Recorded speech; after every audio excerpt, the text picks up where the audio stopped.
Hi friends, இன்னைக்கு ஸ்ஃபிங்க்ஸ் அப்படின்ற வார்த்தைக்கு தமிழில் என்ன சொல்லுவாங்கன்னு பார்க்கலாம். ஸ்ஃபிங்க்ஸ் ஸ்ஃபிங்க்ஸ் இந்த வார்த்தைக்கு தமிழில் என்ன சொல்லுவாங்கன்னா, ஸ்ஃபிங்க்ஸ் பண்டைய எகிப்திய சிலை, ரகசியமான. இன்னும் நல்லா புரிஞ்சுக்கிறதுக்காக 2 எக்ஸாம்பிள்ஸ் பார்க்கலாம்.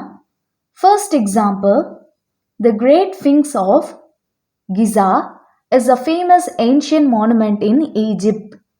கிசாவின் பெரிய ஸ்ஃபிங்க்ஸ் எகிப்தில் ஒரு பிரபலமான பண்டைய நினைவு சின்னம் ஆகும். Second example, the riddle of the sphinx is a well known mythological story. ஸ்ஃபிங்க்ஸின் புதிர் ஒரு நன்கு அறியப்பட்ட புராண கதை ஆகும். இன்னொரு வீடியோவில் வேற ஒரு ஆங்கில வார்த்தைக்கு தமிழ் என்ன சொல்வாங்கன்னு பார்க்கலாம். அது வரைக்கும் பபாய்.